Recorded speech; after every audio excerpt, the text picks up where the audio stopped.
New Zealand আর শ্রীলঙ্কা ম্যাচে New Zealand সেরা খেলেছে।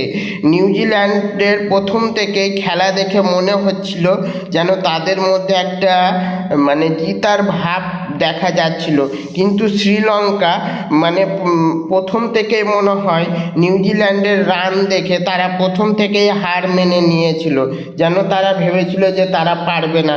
কারণ তাদের প্রথম থেকেই খেলা দেখলে বোঝা যাবে যে, তোমরা যদি খেলা দেখে থাকো তাহলে বুঝতে পারবে যে তারা প্রথম থেকেই হাল ছেড়ে দিয়েছিল।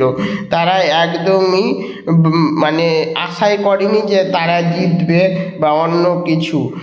তারা একদমই শ্রীলঙ্কা হাল ছেড়ে দিয়েছিল। তারা ওই ম্যাচে নিউজিল্যান্ডের সামনে দাঁড়িয়ে একবারে হেগে দিয়েছে, বলার কিছু নাই। আর নিউজিল্যান্ড সেরা খেলেছে, নিউজিল্যান্ডের কোনো জবাব নাই, সেরা খেলেছে। কিন্তু শ্রীলঙ্কা ধারিয়ে হেগে দিয়েছে। শ্রীলঙ্কা হেরেছে, নিউজিল্যান্ড জিতেছে, কিন্তু মজা আমাদের হচ্ছে, ইন্ডিয়ার মানুষের। কারণ এখন পাকিস্তানের ফাইনালে এখন পাকিস্তানের সুপার 4-এ কোয়ালিফাই করাটা, এখন ফাইনালের দিকে কোয়ালিফাই করাটা পাকিস্তানের পক্ষে মুশকিল হয়ে গেছে। তারা এখন 90% ম্যাচের বাইরে বেরিয়ে গেছে, তাদের কোয়ালিফাই করার এখন খুব কম চান্স।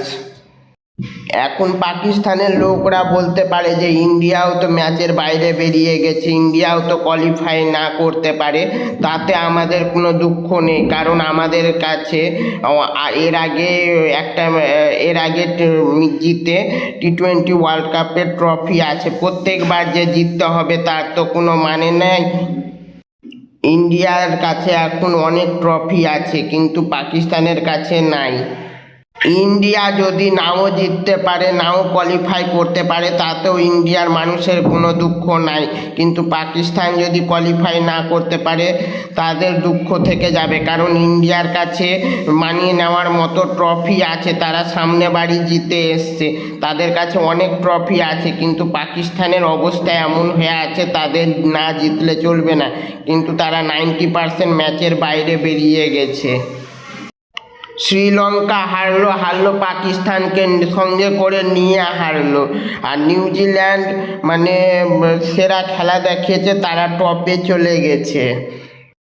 আজকে সেই মজা লাগছে, কি বলবো, আর সেই মজা বলার কথা নাই পাকিস্তানের অবস্থা দেখে।